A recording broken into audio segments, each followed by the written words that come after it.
You're watching Wartscenter. Hello, everyone, and welcome back to Wartscenter, episode 22 of the show where we forget how to count and accidentally say episode 20 twice. Always fun here in the NKBBL broadcast. Anyway, nothing bad ever happens when it's 2020. Right. Anyway, as the Blood Bowl world continues to fall around us, a few of us remain and we're still here. So I'm joined with a slightly smaller, slightly different crew, but always the faithful Dimitri Lunn, and you know him, you love him, Barles Charkley. How are you guys doing? I'm here. I haven't been all season, but I'm here now. It's great to have you back, Barles. Great indeed. Had a long vacation. It's been great. It's been great. Yes, we need lots of rest and relaxation to do what we do. Yeah, and I heard that Tanaka got double booked at the Texabama Roadhouse this evening, and I think that's the primary reason he's not on site today. Gotta love those roles. Anyway, we wrapped up the regular season of the NKBBL Season 5, so let's cut to that and talk about it with some slight additions. So, the New England Matriarchs defeat the Rothlegion Rampage 3-0. Oliver Longfield put up a good showing, got the MVP, but in the end it was Sonia the Dancer leading the team with her 3 touchdowns and catch on the scoreboard. The Neuroport Brainwave Blitzers take down the Antekin Kings. Mbata Khan with an MVP himself, but Morpheus with a touchdown and a casualty had a fantastic day. Although that's not adding up, so we'll whip our goblins into shape and make sure that they're reporting the slides correctly. We don't condone goblin violence. Not like violence, on the other hand, we can get away with. Yep. It's usually less the goblins and more the snotling editors that throw the wrench into this whole production. But neither here nor there. Anyway, the Wildwood Eldar United unsurprisingly come away with another tie and an electric game at that, as they knotted up 3-3 against the Los Alamos Aliens, highest scoring tie we've ever had, and we were fortunate enough to showcase on the stream. Whiskey had himself a day with a casualty and a touchdown, and Joaquin Branch had a massive day, 2 touchdowns, 1 catch, and an MVP, close to being the weekly player of the week, but one individual we'll talk about here shortly really stepped it up. The San Fran Caesars Legion defeat the Orlando Orcas in the Irrelevant Bowl. They both had a great end of season match. It looks like Orcas really letting their frustrations out with the 4 casualties, 2 of which came from Trua, and Cornelius with his swan song had himself a day, 3 touchdowns and the MVP. And the SC LSU Mudclaws and the Vermin Skulkers ended up in a tie as well. It's a shame we didn't get to see that one live because it seemed to be an equally interesting match to Los Alamos and Wildwood. They tie 2-2. Farmer Fran comes away with the MVP, and Longshanks Stilltail setting records. 2 touchdowns, 1 catch, and we got more to talk about with Longshanks later in our broadcast. And lastly, the Slam Diego Chargers clinch the Coil Cup with a victory over the Guttersburg Rebels, 2-1. Chell Free Agent has himself a decent day, gets the casualty and the MVP, lets him see a eventual level up. And on the flip side, Antog Gate Smashes shows why he's the versatile player on the Chargers squad with a touchdown and a casualty along with that MVP. Any highlights from the match that you guys wanted to call out before we move on? Yeah, I thought it was you can call it the Irrelevant Bowl if you'd like, but I think it was actually a very close game between the Legion and the Orcas. Orcas actually put up a real close game, and it could have really swung in their favor had the second half gone their way.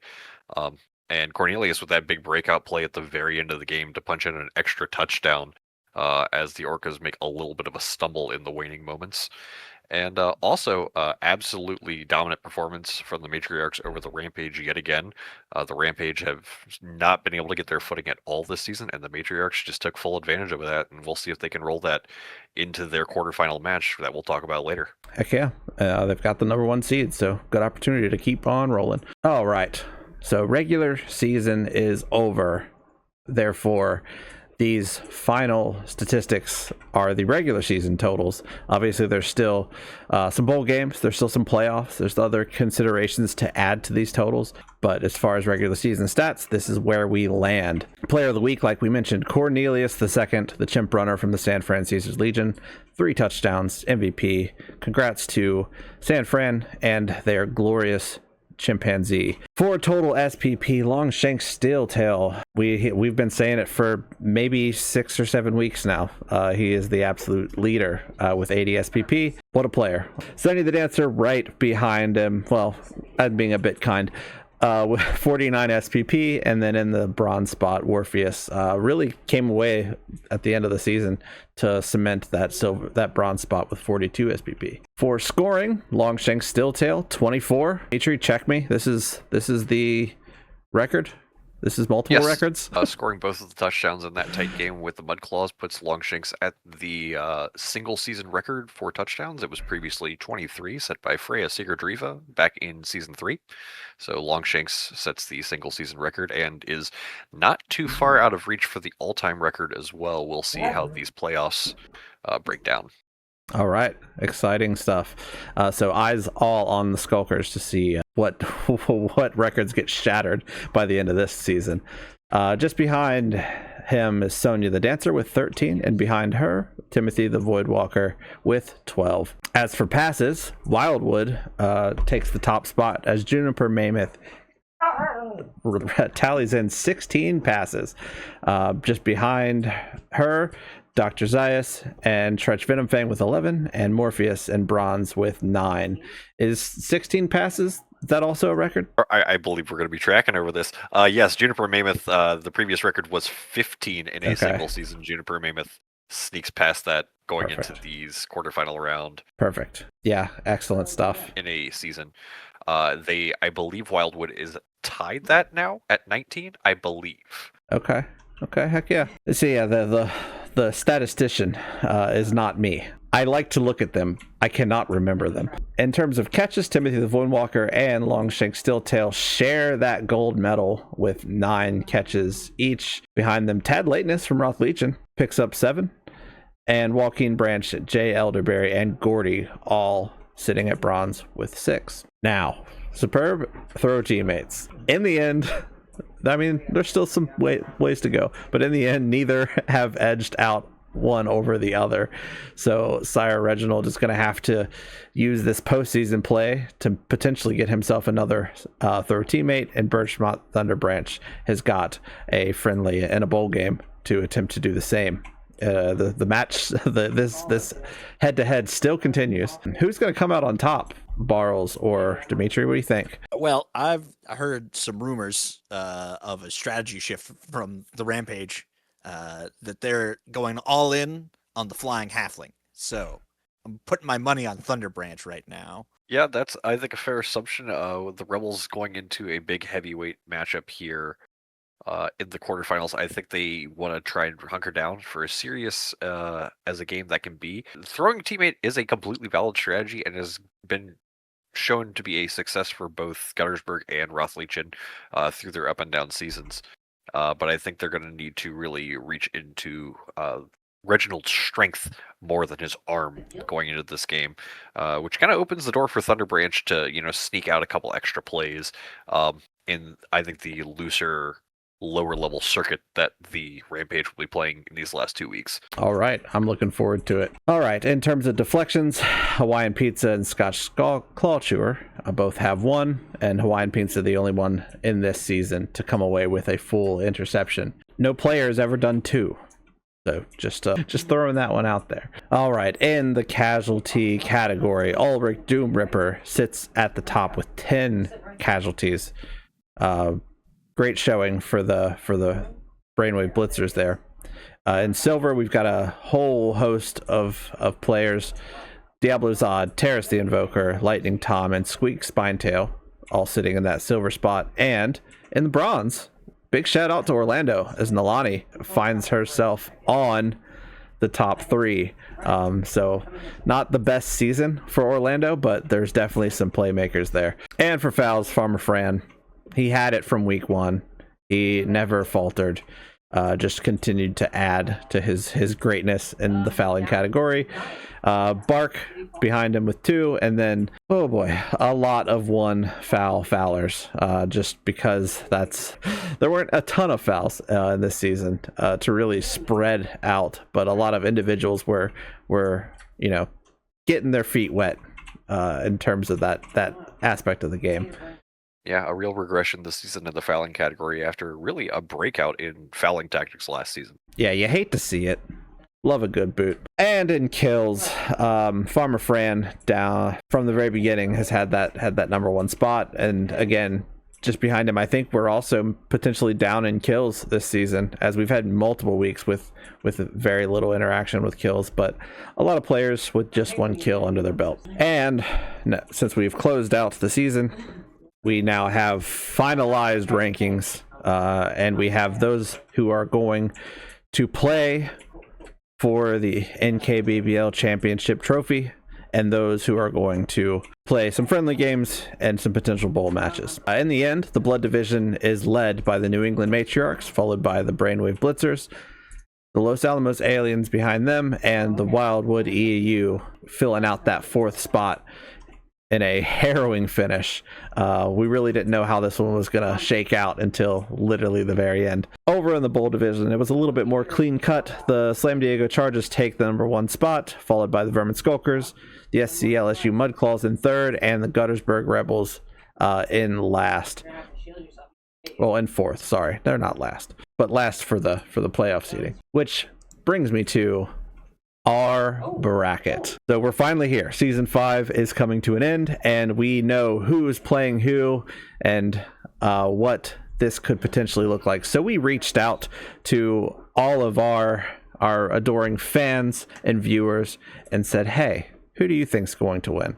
And we had them submit their brackets amidst this March madness. So we're going to take a break, and we're going to look at those. But first, I wanna talk to the desk.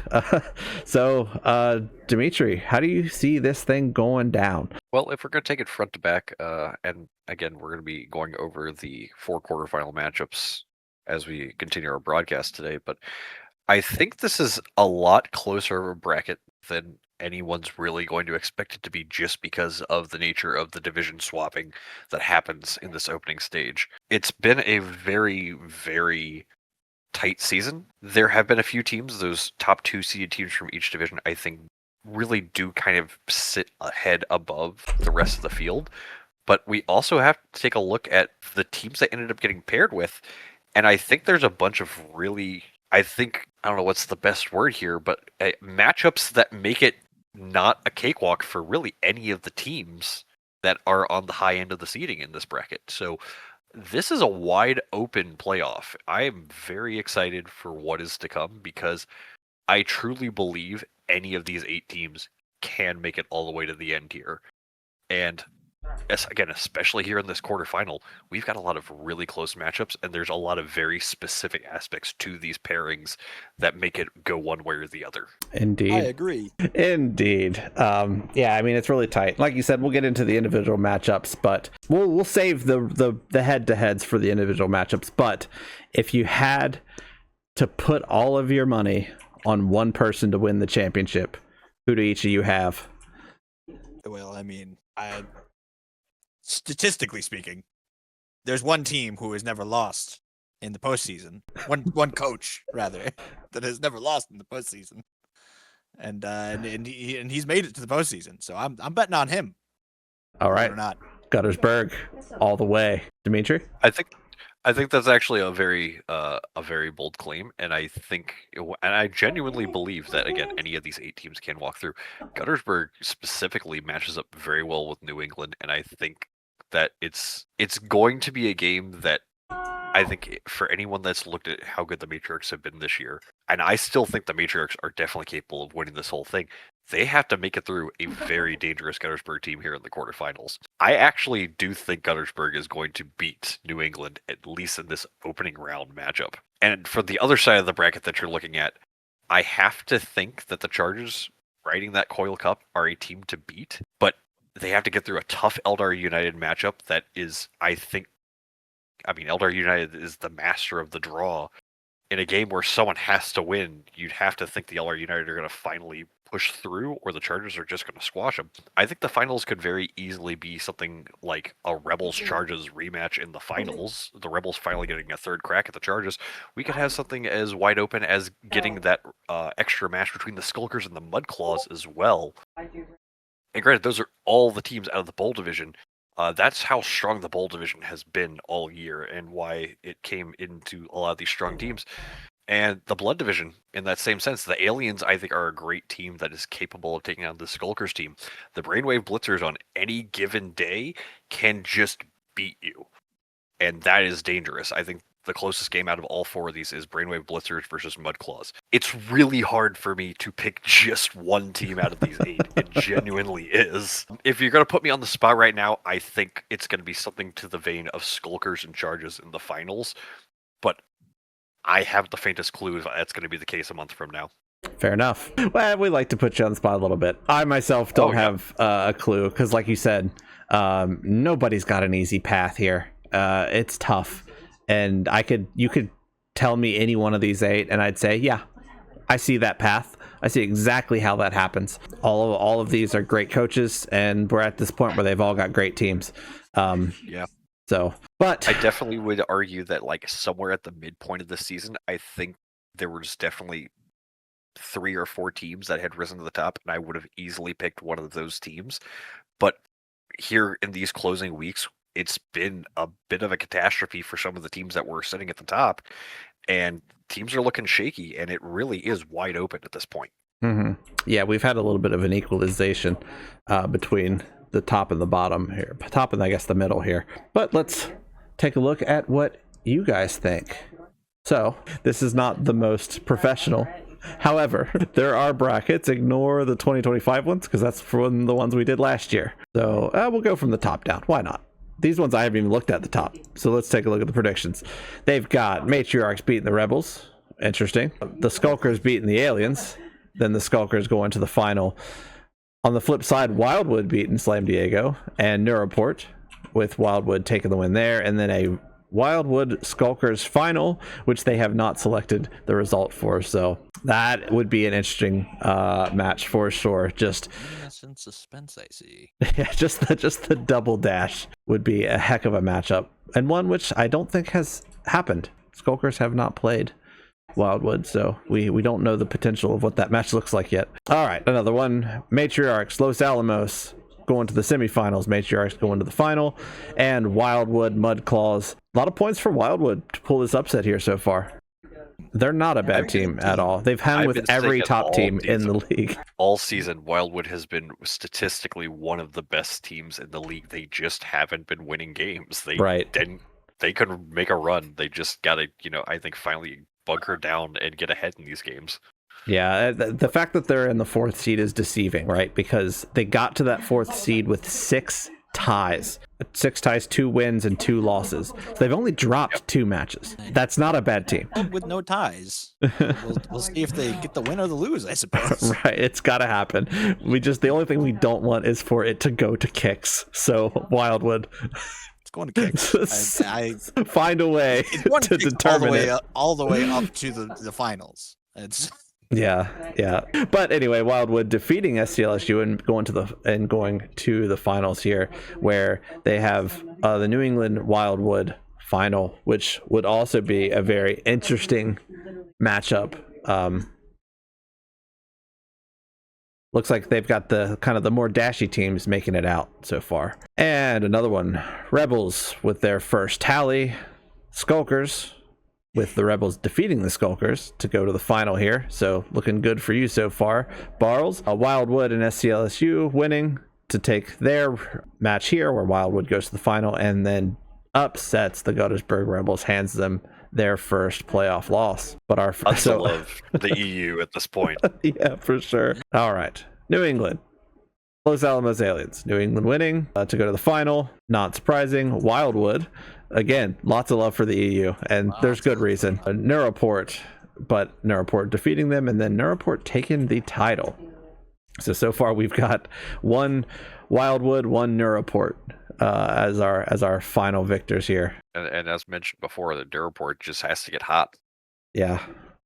Yeah, I mean, that Vampire Squad, they get hot, it's going to be all over for everybody. This one has Guttersburg winning, Los Alamos winning. The Guttersburg-Los Alamos rematch of the Season 1 final, with Guttersburg taking the win. Slam Diego SCLSU with a Slam Diego loss to the Mudclaws. And Guttersburg, Mudclaws, Rebels take it away.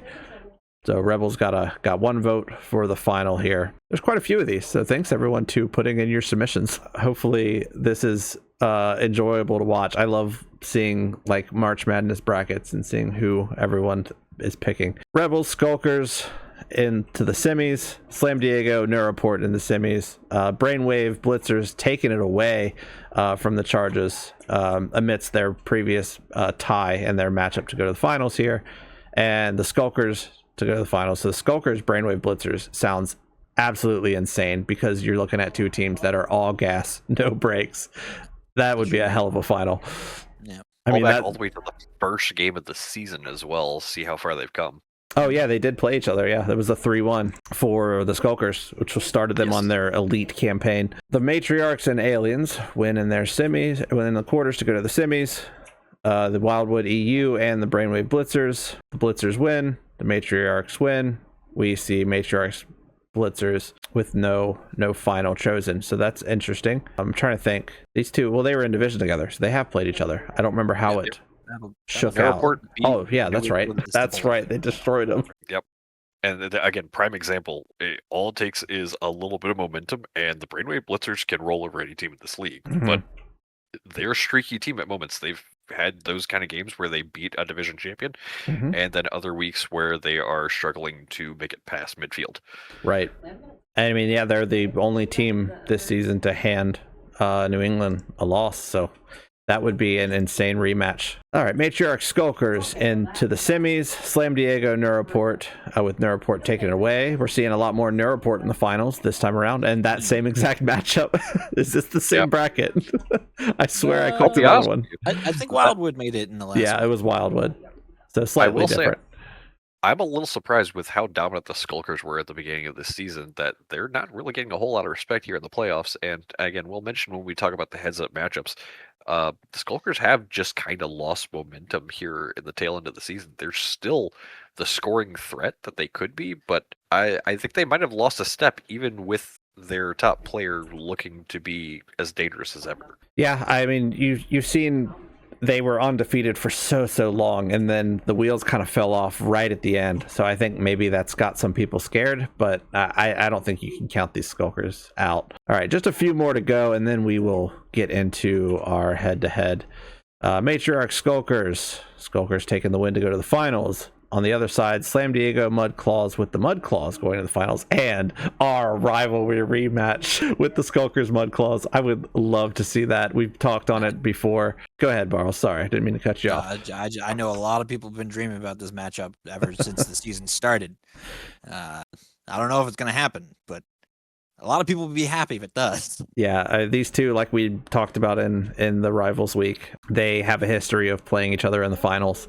Not in the 11s finals, but Gutter Bowl, where we just showcased super electric matches. So I would love to see that ran back. In this one, Matriarch Skulkers go to the semis with the Skulkers taking it off, and then Slam Diego SCLSU with the Charges making it to their first final appearance in these predictions, just to fall to the Vermin Skulkers, the team with the Skulkers getting their first championship there. That would also be very exciting. I think the Charges Skulkers was a bit of a lucky match for the Charges the first time around, maybe a little bit skewed on how well it went for them, but I think you re-roll this matchup gets very, very interesting. Yeah, if you go and watch back the episode, which you can do on our YouTube at Cabal Vision North, definitely give that one a look. It was a masterclass in controlling the pitch for the Chargers, and that was a big part of the reason they won that game 2-1. All right, just two more here. Rebels, Aliens in that season 1 rematch, but the Aliens take one off the Rebels in this scenario. And on the other side, the Chargers and the Brainwave Blitzers play. Slam Diego comes away ahead on the rematch, and the Los Alamos Aliens defeat the Slam Diego Charges in Brandon Bowl 10. Something like that. But another instance of a week 1 rematch coming all the way full circle at the very end of the season, and this would also be a very good one to watch. Yes, because that game week 1 was incredibly tight. The tie was disrupted by a failed animosity check on a thrower, among other roles. But the fact that that failed really cemented the win for Slam Diego. It could have been entirely different. And I think lastly here we've got the Matriarchs and the Skulkers winning. The Skulkers heading off to the finals, and on the other side, the Chargers and the Brainwave Blitzers winning, with the Chargers heading into the finals. However, this Skulkers Chargers matchup has the Chargers taking it all. They came for the Coil Cup, and they're coming for that trophy, which is one I would personally love to see as a massive Chargers fan. But it's going to be a tough road. Certainly was a heavyweight matchup when it happened during the main season, so yeah, it'd be interesting to see that one again. For sure. All right. Out of those 8 teams, I think those predictions, we got, 5 or 6 different winners out of that, too. Out of the 8. So I think the only ones that weren't cemented, I think Aliens didn't have one. Mudclaws didn't have one. Did Matriarchs not have one? I think the Mudclaws might have been the only one that didn't. Either that or the Eldar United weren't marked as a winner in any of those. I don't think the Aliens were marked as a winner, were they? The Aliens had... I think the only one the Aliens made the final, they had them winning. You let us know in the chat. You tally it up for us. Do our jobs. Or, you guys in the post, in the comments down below, by all means, tell us who you think's going to win out of this. Please shoot us your predictions of your finals. This is wide open. Yeah, it sure is. But before we get to the head-to-heads, I want to take a moment. We took all of the regular season and we were doing pick'ems between all of us here at the desk. It is a shame that only 2 of us who participated in the pick'ems are here, but I wanted to announce the final results. It's a shame that Texabama's rolls are so good, because Tanaka is not going to get his trophy for being the Wartscenter pick'ems champion this year. He won by a single perfect pick. By a single perfect pick. And what it came down to in this week was they were tied, and Tanaka had picked Slam Diego over the Guttersburg Rebels, and Dimitri was sticking true to the Rebels here, and that's what saw him drop just that 1 point. But I do want to call out week 10, the only person to pick every match completely right, Koba. Koba crushed it, and he got like 2 perfect score predictions. So yeah, he was on something. I don't think he was this close all season. No, but right at the end, he had a heroic run. He saw a vision in the flames. For sure. Yeah. Anyway, let's talk playoffs some more. Number 1, Chargers. Number 4, Eldar United. Chargers lead in defense, essentially, only allowing 7 scores all season, tied with the Matriarchs. They lead in the casualty differential with a positive 21, and they've got the most casualties this season with 38. Their top 3 playmakers, Philip Reavers, thrower, rallied up 10 touchdowns over the course of the season. Antog Gatesmasher mixing it up, doing a little bit of both with 3 touchdowns, 4 casualties. And you know him, you love him, LT with 3 touchdowns and 8 casualties. On the flip side, the Wildwood EU leading the league in passes and catches with 19 apiece. And their top 3, Joaquin Branch, catcher, with 6 touchdowns, 3 casualties, and 6 catches. Maple Moss with 4 touchdowns, 2 casualties, and 4 catches. And Juniper Mammoth, the thrower, with 1 touchdown and 16 of the 19 passes. There's a bit of bank to play with here, as the Wildwood EU get 305,000 gold to spend. But in the end, one has to win. What do you think, Dimitri? Yeah, I think the biggest point you just mentioned, 305,000 in petty cash being awarded to the Eldar United, and we saw a similar situation last season when the top-seeded Dark Iron took on the Mighty Rats, who had just barely made it into playoffs, and that game also had a pretty large inducement package that ended up factoring into that game. And I think that that's going to be one of the big deciding factors, because just rosters on paper, Wildwood has shown that they can play to their opponent at any level. We talked about this, I think, last week. Joaquin Branch, I think, is a prime example of someone who's going to go out there and just be exactly the player she needs to be on any given night. On the flip side, Lightning Tom, who's probably the front runner for the Catch These Hands award, in a very similar regard, has been one of those top-end guys that you always have to keep an eye on for Slam Diego. The TV differential is huge. And again, that package is going to be part of the equalizing factor here, but I think these are two very close teams, despite being an Orc team versus a Elven Union team, which are starkly different ends of the spectrum. The Chargers have had excellent defense all season. Again, they're by far and away the leader in casualties. They do not let anyone pass them usually. Again, only 7 touchdowns allowed on the season is tied for the lead, and it's going to be a tough battle, and there's a reason that they didn't lose a game this season. It's been close a couple of times, but the Chargers are the team to beat. For everything that I've said and all the praise I'm going to give all 8 of these teams in the playoffs, the Chargers are still the number 1 seed for a reason. I have also given tons of praise to Wildwood, and again, they're a team that can play any team to a draw after 16 turns.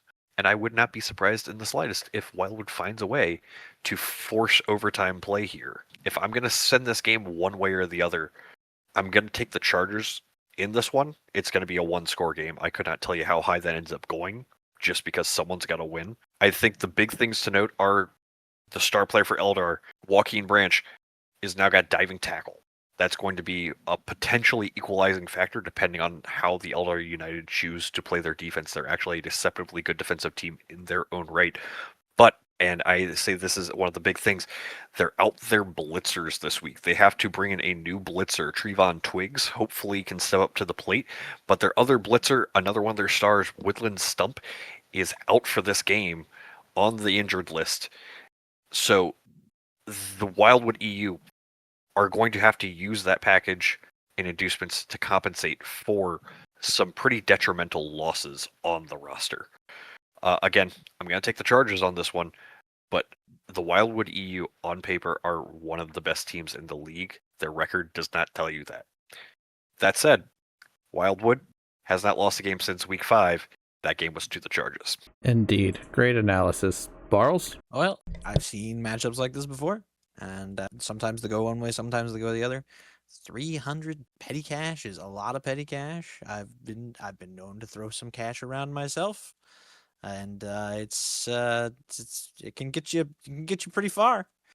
But notably, the Chargers has done so well at stopping teams from scoring touchdowns in general that I don't know if it'll be enough to be able to pull the wool over the eyes of these Orcs. And the biggest thing that this Wildwood team has been able to put out is this huge amount of passes to generate offense.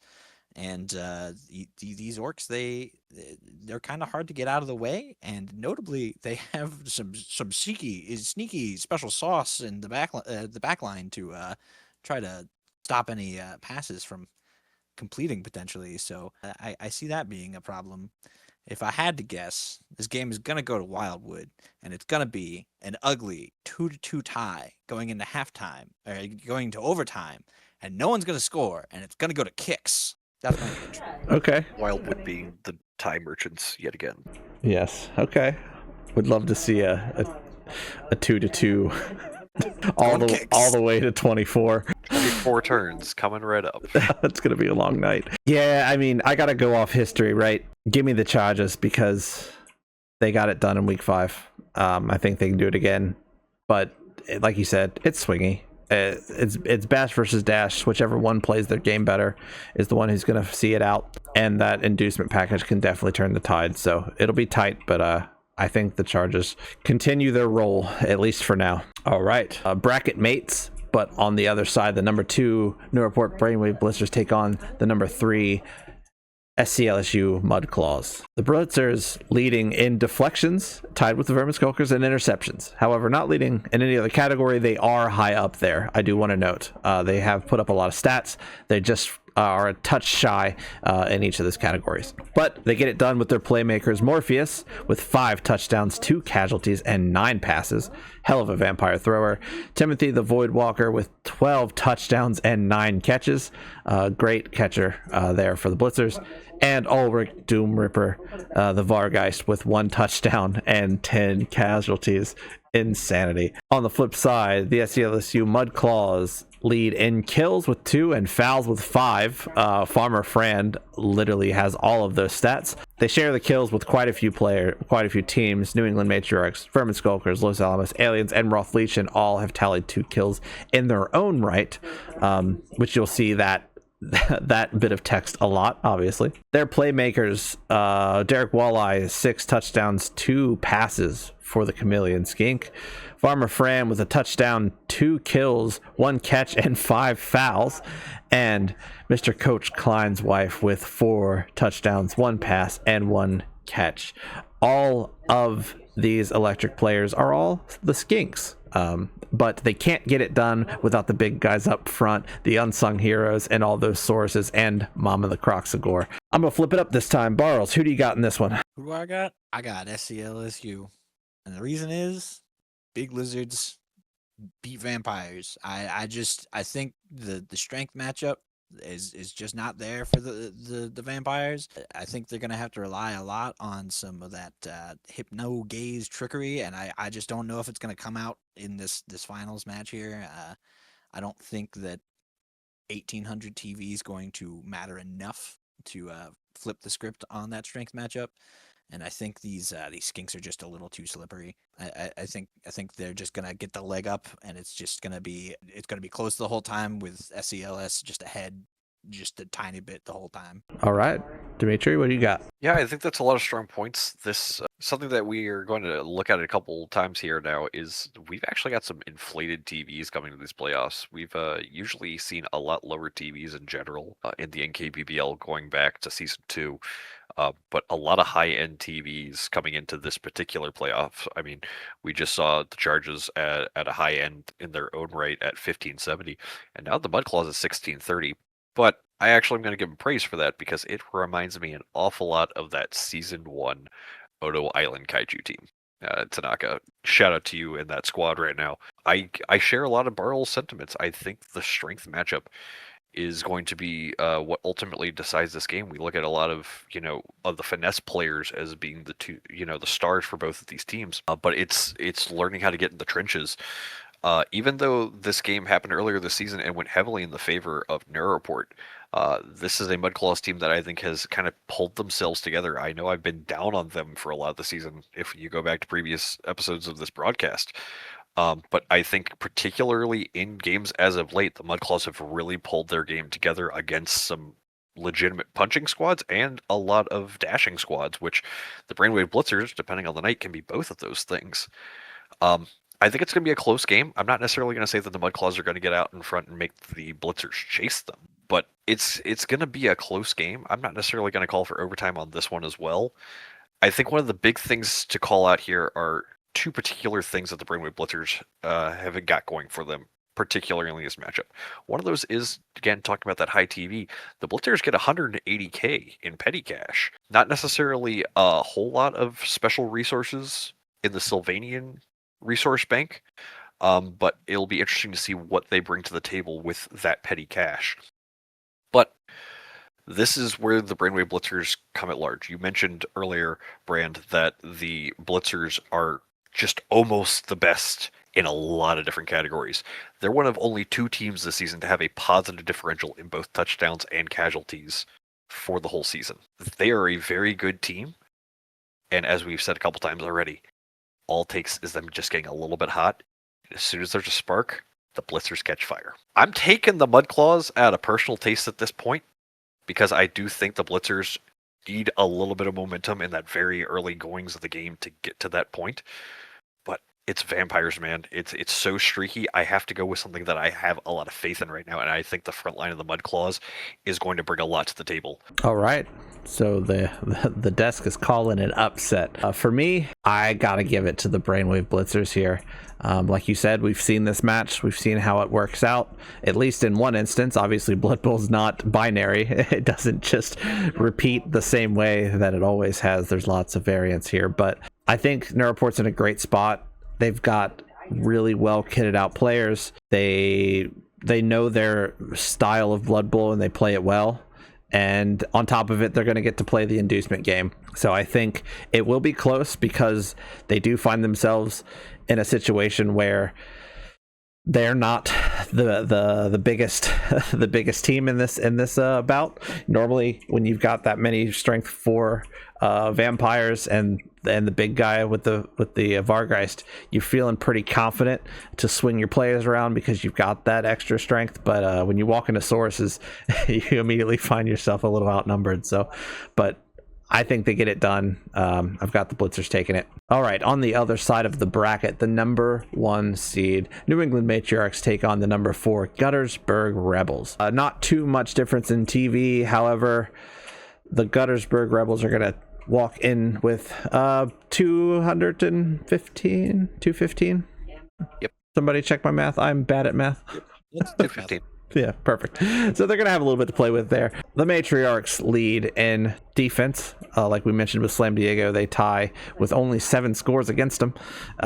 And they also are one of the many in the 2-kill squad. Their playmakers from previous seasons, Sonya the Dancer, 13 touchdowns, 1 casualty, and 2 catches this year. Terrace the Invoker with 1 touchdown and 8 casualties, and Athalia Brightmoon with 5 scores and 3 catches. A lot of electric pieces in that Matriarch squad. On the other side, the Guttersburg Rebels sneak into the playoffs, but they are the leaders in that superb throw teammate, tying Rothleichin with 5. But they get it done outside of that flying goblin game with Funk Flint Reaver with 5 scores and 1 catch. Horn on the Cobb, a relatively new addition to the squad, but he's quickly made a name for himself with 3 touchdowns, 1 catch, and 1 foul. And of course, the top stat wouldn't be possible without Sire Reginald. 2 casualties and 5 superb throw teammates. Dimitri, who's taken this number 1 versus number 4 matchup in the other side of the bracket? I did spoil this one earlier in the broadcast. I think Guttersburg is primed to be the big upset of the quarterfinal round. I'm actually fairly confident in this one, and I've sung the praises of the Matriarchs all season, but this, I think, genuinely is the matchup that New England did not want to walk into. If we're talking about teams that will have your number, especially when you give them any kind of inducement package, it's Guttersburg.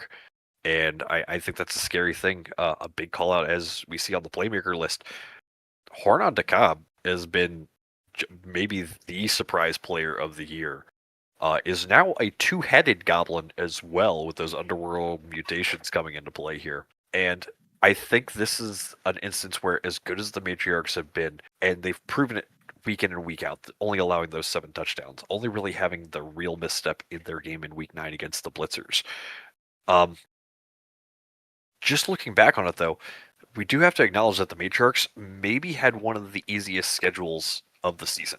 So I'm not going to say they have inflated stats per se, but they've definitely been primed to be in a better position than a lot of teams that they've squared up with. And even with that in mind, they still walked up against the Chargers and played them to a draw early in the season.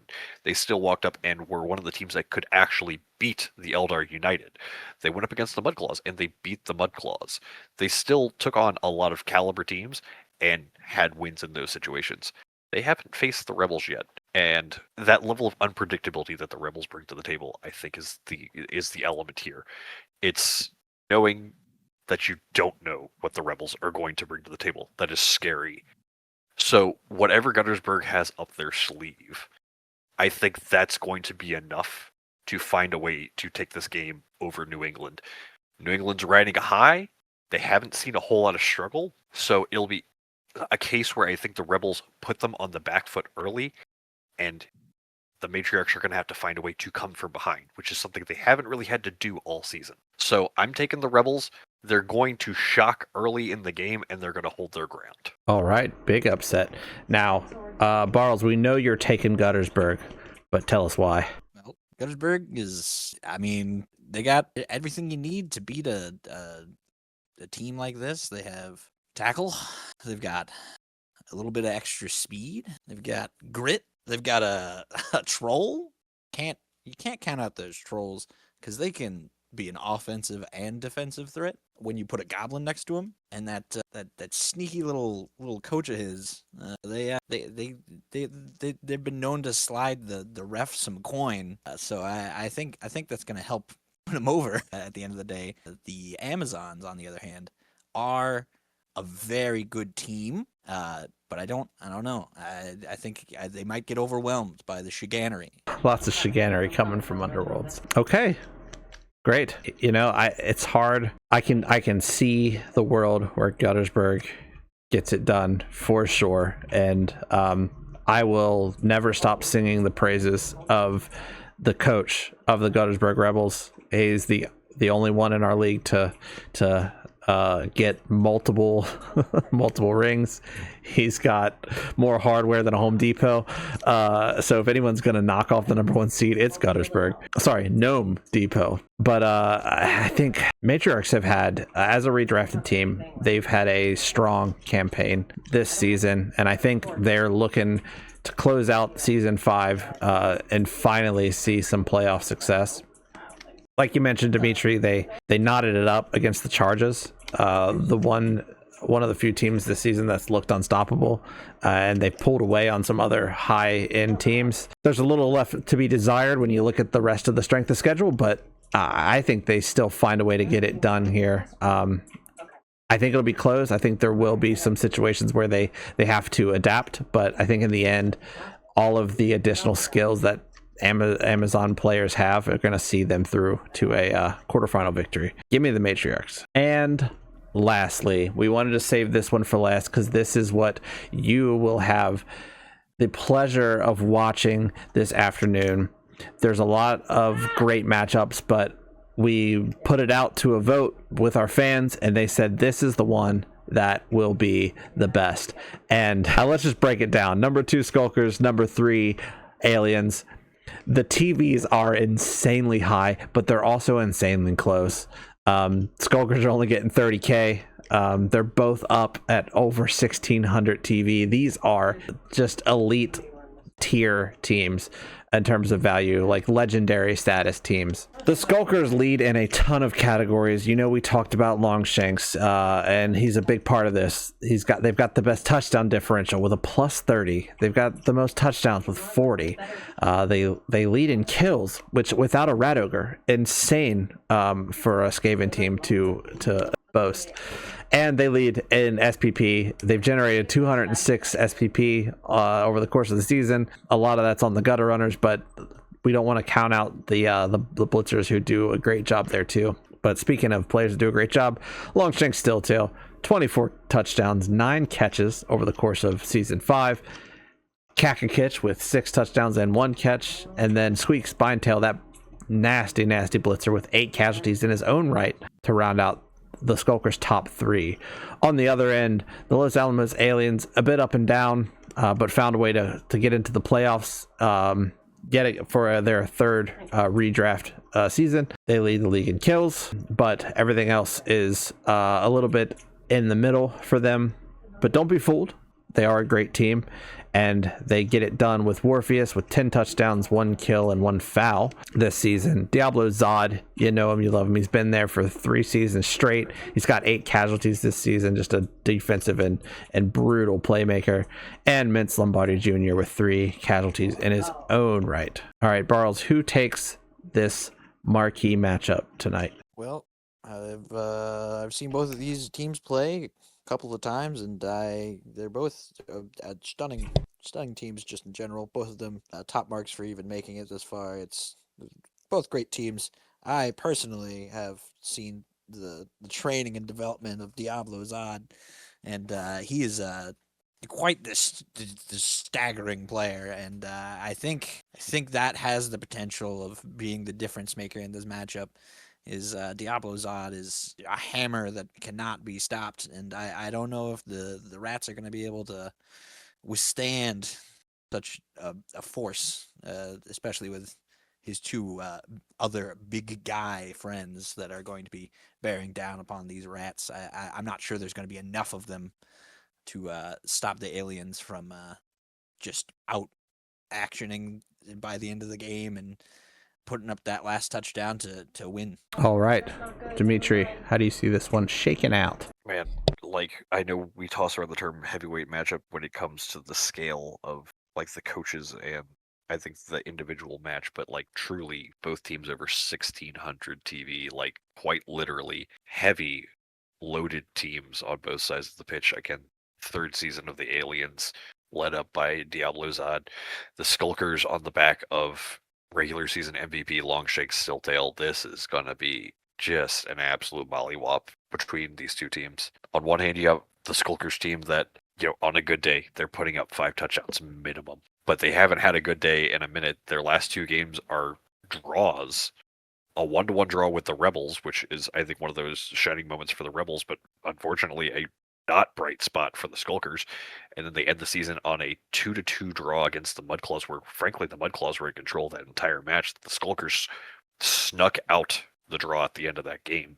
But before that, they had a big 6-1 win over the Kings. Like, the Skulkers know how to just absolutely eviscerate any kind of defensive pattern.